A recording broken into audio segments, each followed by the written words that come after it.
Alors, mardi 22, Vezot à Beraka. Suis chapitre 33. Sur Joseph, il parla ainsi. Béni du Seigneur et sa terre. Elle possède le don du ciel et la rosée comme ceux de l'abîme aux couches souterraines.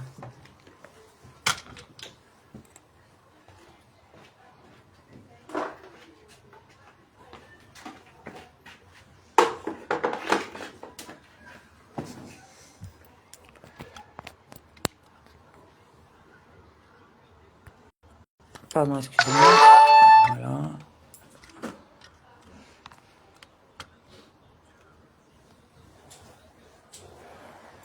On va essayer.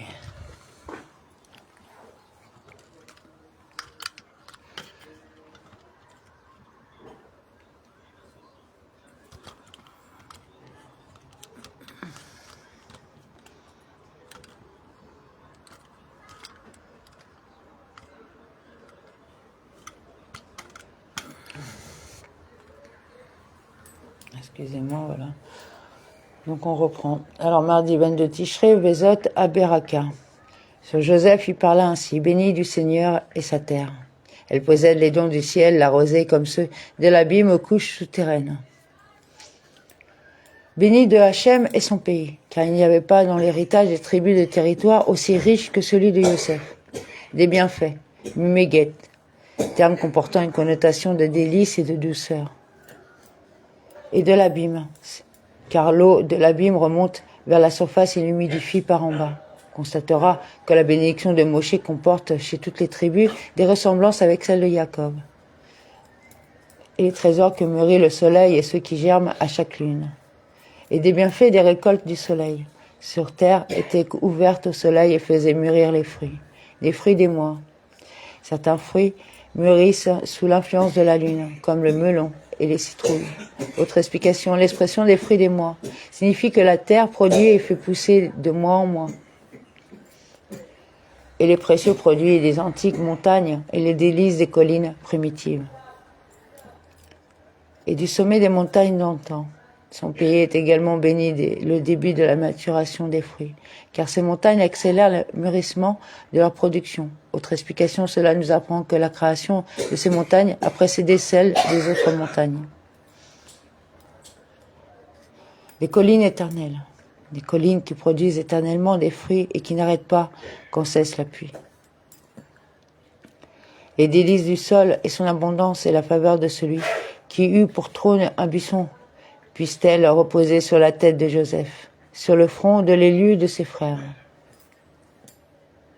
Et la faveur de celui qui réside, Chokni, dans le buisson. Le mot Chokni équivaut à Shoken, résident, dans le buisson. Puisse sa terre être bénie par le bon vouloir et la faveur du Saint béni soit-il qui m'est apparu pour la première fois dans un buisson. La faveur, Ratson, l'agrément à la bienveillance. Le mot Ratson employé dans le texte a toujours cette signification. Vienne, cette bénédiction-là, sur la tête de Yosef, le nazir de ses frères. Il a été séparé de ses frères par l'effet de sa vente.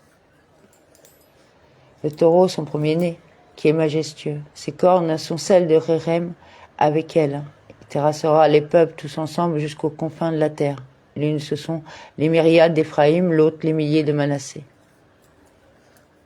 Au premier-né de son bovin. Il arrive que le mot premier-né comporte une connotation de grandeur et de royauté.